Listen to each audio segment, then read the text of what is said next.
Quitter son club formateur avec lequel on a tout connu n'est jamais une chose facile, et Fabio Vieira ne déroge pas à la règle. Un an après son départ du FC Porto, ce talentueux meneur de jeu au pied gauche magique n'a toujours pas réussi à s'imposer comme un titulaire dans les rangs d'Arsenal. Et en même temps, la mission n'était pas simple. Bukayo Saka, Martin Odegaard, Emile Smith-Rowe, Gabriel Martinelli, Leandro Trossard, Gabriel Jesus. Bref, la concurrence est rude pour Fabio Vieira, à tel point qu'on peut commencer à s'interroger sur son plan de carrière. Et c'est tout le sujet de cette nouvelle émission. Bonjour à tous, j'espère que vous allez tous très bien. On se retrouve donc avec une nouvelle émission sur la chaîne et on va évoquer le cas Fabio Vieira. Si son talent est indéniable, le milieu offensif de 23 ans peine à se faire une place face à la concurrence féroce qu'il rencontre du côté d'Arsenal. Pour en parler, je ne serai pas seul, je serai même très bien accompagné avec deux supporters des Gunners qui seront là pour témoigner de ce qu'ils ont vu sur cette saison, cette première saison de Fabio Vieira à Arsenal. Salut Julien, comment vas-tu? Bah ça va super et toi? Moi ça va très très bien. Je tiens à te remercier, à toi et à Jules aussi pour avoir répondu favorablement à cette invitation. Et toi Jules, comment ça va? Ça va super bien, merci beaucoup. Donc vous êtes tous les deux de fans d'Arsenal. Julien, explique-nous en quelques mots tes liens avec ce club, d'où ça vient et ce que tu fais au quotidien pour le club d'Arsenal.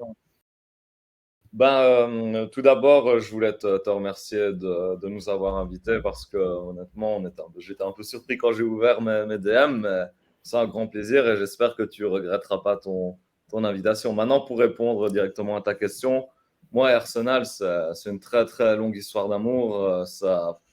Franchement, c'est difficile d'identifier un moment particulier ou un fait sportif en particulier, mais je peux t'affirmer que dès que j'ai été en mesure de regarder le foot à la télé, voilà, Arsenal a très très très vite pris une très grande place dans ma vie. Et, j'ai grandi en aimant ce club. Et voilà, mon histoire avec Arsenal, on va dire elle a pris un autre tournant vers 2012 parce qu'en fait, j'ai fait mon premier match à Londres. Avant, j'avais fait quelques rencontres à l'extérieur, mais c'était vraiment mon premier match à l'Emi White Stadium. Et c'est un cadeau qu'on m'a fait pour mon anniversaire. Et la même année, par le plus grand des hasards, j'ai rencontré un type qui est devenu très vite mon ami et on a décidé d'ouvrir une page qui s'appelle Arsenal France. Les parenthèses à côté de France, c'est très important. Mais et depuis 2012, oui, j'ai la chance et le plaisir de tenir une page qu'on essaye de faire grandir au fil des années dans la bonne humeur et l'humilité. Et toi Jules, j'en viens à toi. Quelle est ton histoire avec Arsenal et voilà, est-ce que c'est un amour de longue date comme Julien? Alors ouais, moi c'est un amour de très longue date. J'ai plus de 40 ans aujourd'hui et je supporte Arsenal depuis au moins 30 ans. Ça date du début des années 90, avant même l'ère Wenger et l'ère des Invincibles. Mes idoles de jeunesse à moi, elles sont un peu moins connues du grand public. Elles s'appellent Paul Merson, Ian Wright, Lee Dixon, etc., Ray Parlour. Des noms qui parlent un peu moins aux gens de la génération de Julien, mais qui parlent quand même aux fans les plus fidèles. Et qu'on Euh, a pu découvrir grâce à toi, hein, mon Jules. Qu'on a pu, pour ma part, mieux découvrir grâce à toi ou à des fans plus expérimentés.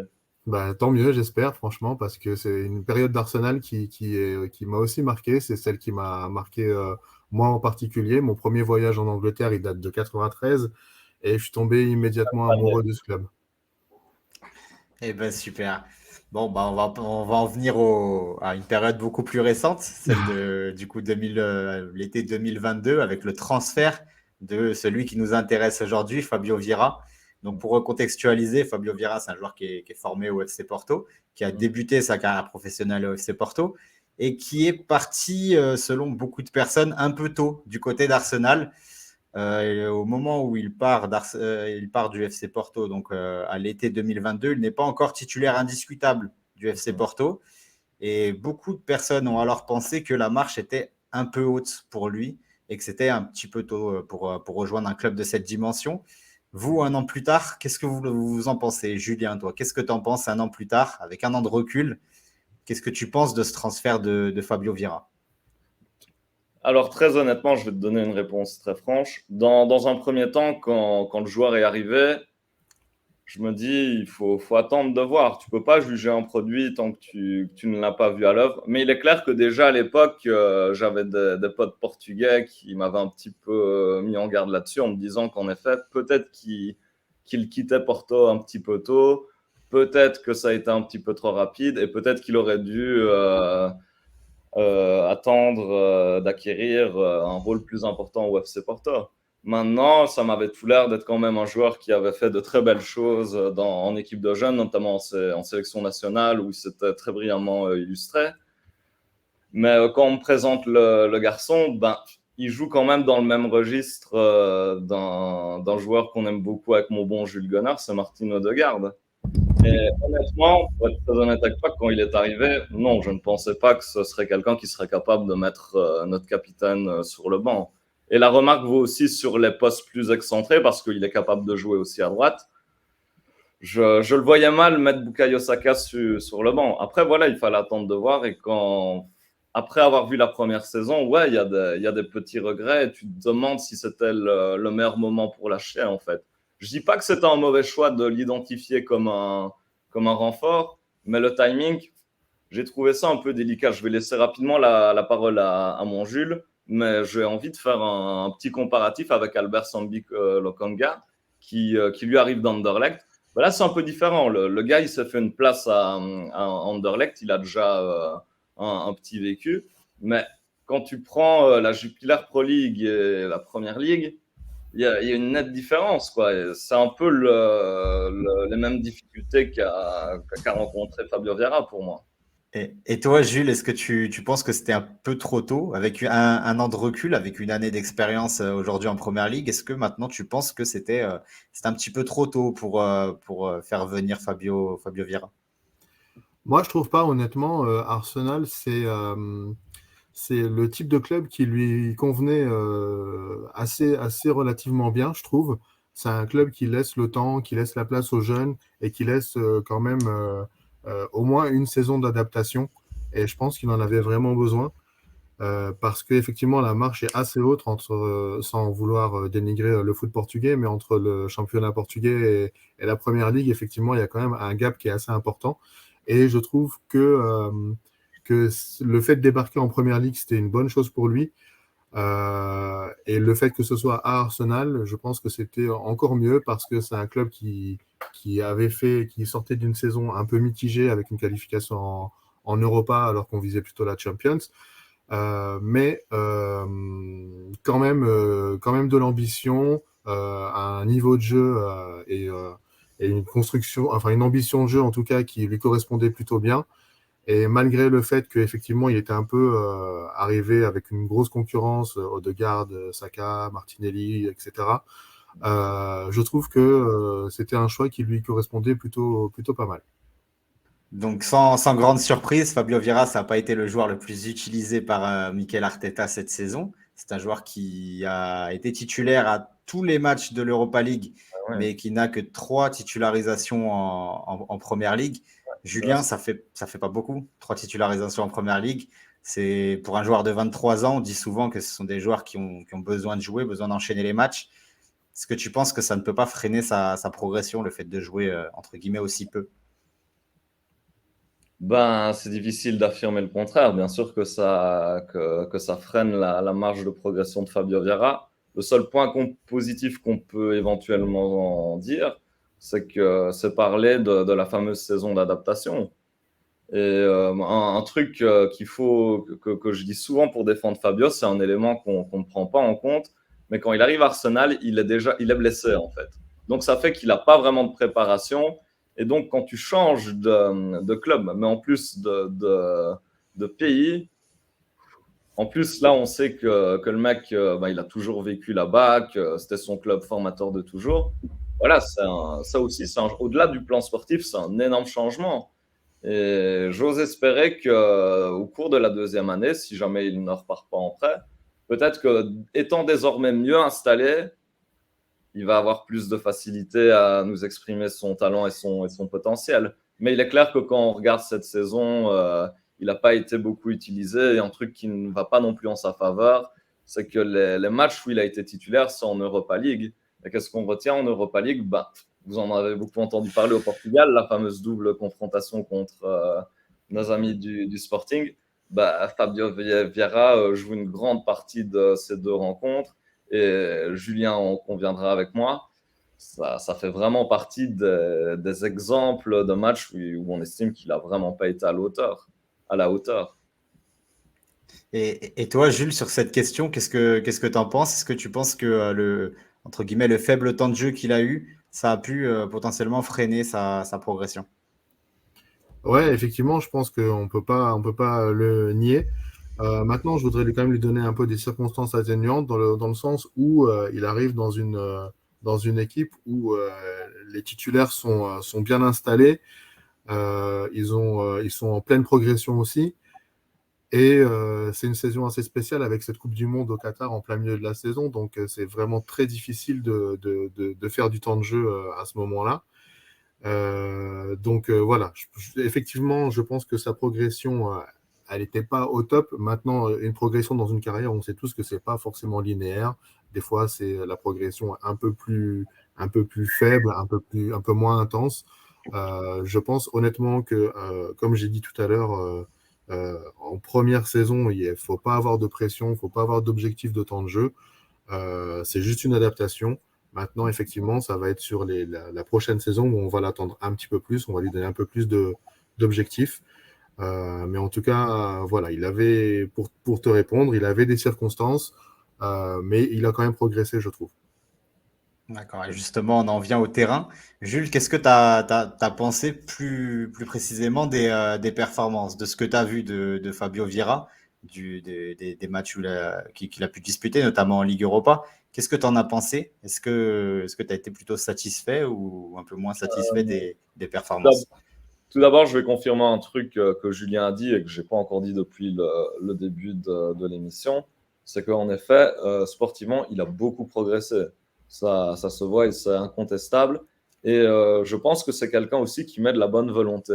Parce que ça peut paraître bête, mais dans le passé, Julien peut le confirmer aussi, on a eu beaucoup de joueurs qui sont venus à l'Emirates Stadium et qui se plaignaient que ça ne marchait pas.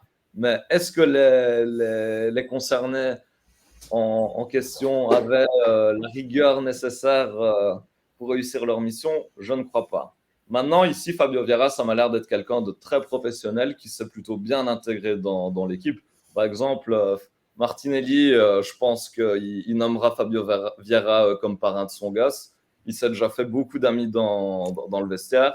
Et on le dit, une des grandes forces du groupe actuel d'Arsenal, c'est qu'on a un ensemble de jeunes joueurs encadrés par quelques maillons un petit peu plus expérimentés. Et tout cela forme un ensemble très très fort et homogène. Et je pense que Fabio Vieira, à long terme, peut se mêler à ce mélange. Vraiment, je l'espère de tout cœur. T'anticipes un peu les questions qui arrivent. On se projettera un peu plus tard sur son avenir, sur les couleurs d'Arsenal. Et toi, Jules, qu'est-ce que tu en as pensé si on s'attarde un petit peu plus au terrain, qu'est-ce que tu as pensé des prestations que Fabio Vieira a pu déjà réaliser sur les Ah, couleurs d'Arsenal? Je vais être un peu plus critique pour le coup. Je l'ai trouvé un peu fébrile, malgré tout. J'ai trouvé que effectivement, il n'a pas eu beaucoup de titularisation. Il est beaucoup entré en jeu. Et souvent sur des matchs où Odegaard, par exemple, baissait un peu en intensité et disparaissait un peu dans le jeu. Le fait qu'Arteta le fasse rentrer, on attendait de lui que le niveau de jeu ne baisse pas en tout cas. Et c'est pas trop ce qu'on a constaté. On a constaté qu'effectivement, il avait un peu de mal à s'imposer. Alors, en termes d'intensité, de courage, de détermination, etc., il n'y a pas de souci là-dessus. Maintenant, effectivement, sur l'intensité physique, c'était déjà un peu plus compliqué. Et l'impact dans le jeu, c'était vraiment déjà assez compliqué. D'accord. Tout à l'heure, vous parliez justement tous les deux d'une saison d'adaptation. Donc, c'est ce sur quoi on met l'accent au Portugal. On parle souvent de saison d'adaptation pour ces joueurs qui découvrent la Première Ligue, qui passent du championnat portugais à la Première Ligue. Et pour Fabio Vieira, bah, on a vraiment l'impression qu'on est dans ce cas de figure. Donc, est-ce que si on se projette un petit peu sur le moyen terme, mais surtout sur le court terme avec la saison à venir, est-ce que toi, Julien, tu penses que Fabio Vieira sera potentiellement amené à jouer un peu plus, à se servir de ce qu'il a pu faire cette saison pour gagner un petit peu un nouveau statut au sein de l'effectif d'Arsenal? Là, comme ça, pour cette saison, quand je vois l'équipe dont on dispose, avec les arrivées promises de Declan Rice, tu te dis aussi que Havertz a été recruté comme pour jouer en tant que milieu.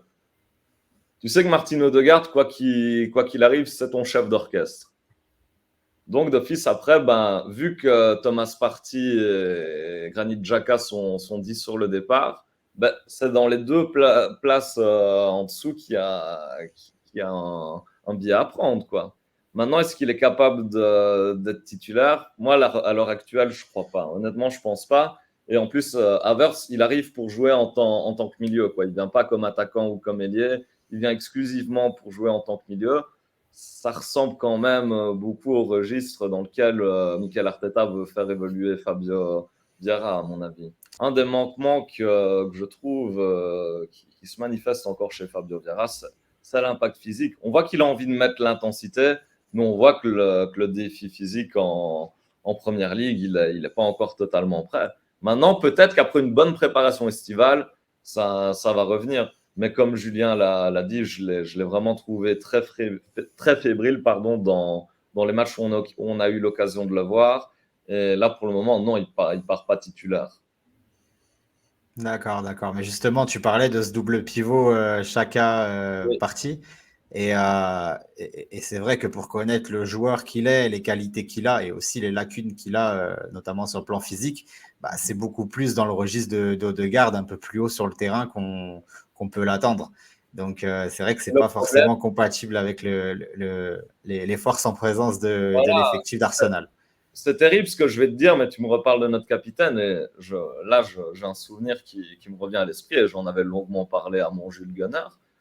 Lors de la double confrontation contre le Sporting, je vous promets, il y a une dizaine de fois où je me suis dit que Martin Odegaard me manquait, honnêtement.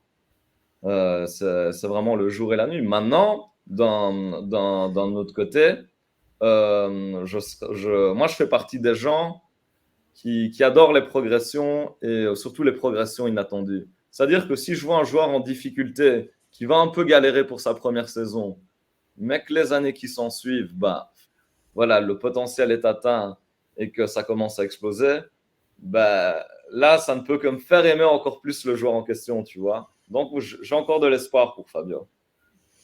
Et toi, Jules, comment t'envisages la suite pour Fabio Vieira à Arsenal? Est-ce que tu lui vois un avenir à Arsenal sur moyen terme, mais aussi sur le court terme, sur la saison prochaine, avec potentiellement plus de temps de jeu? Alors sur le court terme, clairement oui.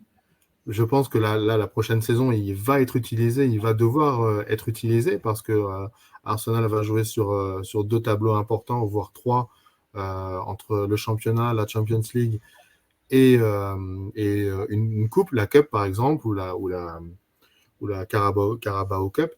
Mais oui, effectivement, il va devoir entrer dans la rotation assez sérieusement. Je suis sûr qu'il a le niveau Première Ligue, en tout cas milieu de tableau Première Ligue. Il peut très bien jouer, assurer un match 90 minutes contre une équipe de bas de classement ou de milieu de classement, et je pense qu'il n'y a absolument aucun problème là-dessus.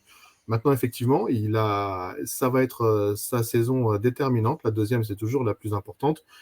Il va devoir saisir sa chance assez rapidement et je pense qu'on l'attend au tournant de manière très forte du côté de la fanbase. Donc, j'espère qu'il sera au rendez-vous. Et justement, pour rebondir là-dessus, est-ce que voilà, vous avez donné vos témoignages et ils sont hyper précieux sur la situation actuelle de Fabio Vieira à Arsenal. Et je voulais savoir par rapport à justement à la fanbase, quel est le regard porté par les supporters d'Arsenal par rapport à ce joueur-là? Je sais qu'il a eu un chant à un moment donné, quand il a marqué son premier but, il me semble, de mémoire. Il y avait eu un chant à son nom, basé sur celui de Patrick Vieira d'ailleurs, de mémoire. Je crois que c'est ça. C'est ça, il porte un nom assez historique déjà dans le club d'Arsenal. Donc c'est très facile de lui faire un chant, de le porter. Les supporters en Angleterre en général et Arsenal en particulier sont bien connus pour essayer de porter les joueurs au maximum, essayer de les, les motiver autant qu'ils peuvent. Donc honnêtement, moi je peux te dire que je parle pour une partie de la fanbase. On ne savait pas trop qui il était quand il est arrivé. Et on a vraiment envie de se prendre d'affection pour ce joueur parce que, comme dit Julien, voilà, il a toutes les qualités humaines pour s'en sortir, pour y arriver. On le portera quoi qu'il arrive. Il a porté nos couleurs maintenant, donc on le considère comme un des nôtres. Et même si un jour il est amené à quitter le club, eh ben, ce sera avec grand plaisir que on le considérera dans la famille Arsenal en tout cas. Et toi, Julien, si tu as quelque chose à rajouter sur Ouais. la vision de la fanbase par rapport à ce joueur, est-ce qu'il est apprécié globalement? Est-ce qu'il y a des doutes à son sujet? La plupart des fans sont d'accord pour dire que c'était pas terrible ce qu'il nous a livré comme saison. Mais franchement, il y a une grande partie qui est encore très optimiste et qui n'a pas rendu les armes. Au contraire. Maintenant, oui, pour être totalement intègre avec toi, on a quelques individus qui ne seraient pas contre un transfert définitif. Mais je pense qu'après un an, voilà, tout le monde est d'accord pour dire que ça n'a pas été fantastique. Mais on a tous envie de voir ce que ça va donner dans l'année à venir. Parce que là, normalement, sa période d'adaptation touche à sa fin. Et j'ai envie de le voir s'épanouir à l'Emirates Stadium. Parce que comme Julien me l'a dit, au-delà des qualités sportives, ça m'a l'air d'être quelqu'un qui a de grandes qualités humaines. Et les gens ils me disent souvent, ouais, on pense qu'aux sportifs, on s'en fout, on n'est pas là pour faire dans le social. Mais un club qui marche bien, il faut des belles valeurs humaines. L'histoire l'a montré. C'est clair, c'est clair. Surtout Arsenal qui a une très bonne image, une image ultra positive, notamment en France. Et donc voilà, cette émission touche à sa fin. Je pense qu'on a été assez complet sur la situation de Fabio Vieira. Je voulais vous remercier, mais avant de vous quitter, je voulais vous demander, Julien, où est-ce qu'on peut te retrouver? Peut-être sur Twitter? Bah, moi, sur Twitter, c'est Sphère Labzouille. On l'écrira dans la légende parce que c'est pas facile. Et évidemment, sur la page Arsenal France, avec les parenthèses à France. Très importante, les parenthèses. C'est pas Et toi, Jules, où est-ce qu'on peut te retrouver? Alors moi, je suis pas un expert des réseaux sociaux, je voulais juste faire la pub de deux pages qui me tiennent particulièrement à cœur et j'espère que Julien m'en tiendra par rigueur, mais c'est c'est normal, moi, Julien. Arsenal French Touch qui avait une grosse page sur Twitter, Facebook ces derniers mois et qui avait perdu son compte et qui l'a récupéré il y a peu. Donc Ouais, je l'ai dit, un compte excellent et l'admin qui est derrière un travail formidable. Je peux c'est un toujours bon dire. ami à moi, effectivement, il fait un gros boulot. Et l'autre page à laquelle je voulais rendre hommage, c'est FootNL, à laquelle j'ai participé aussi, foot néerlandais, que tu connais, Alex, Ouais. qui fait aussi un super gros boulot, un peu comme toi, sur le foot néerlandais en général. Et c'est des bons amis, je les salue. Et voilà, je voulais leur rendre Eh ben hommage. super. Eh ben tous les liens seront dans la description de la vidéo. Top. Et d'ailleurs, je voulais déjà vous remercier vous deux, et remercier aussi à toutes les personnes qui ont regardé cette vidéo. J'espère que vous avez apprécié en savoir un peu plus sur la situation de Fabio Vieira à Arsenal. On se dit à bientôt pour une prochaine vidéo. En attendant, je vous invite à partager cette vidéo, à la liker, à vous abonner au compte si ce n'est pas déjà fait. Et on se dit à bientôt pour plein d'autres vidéos.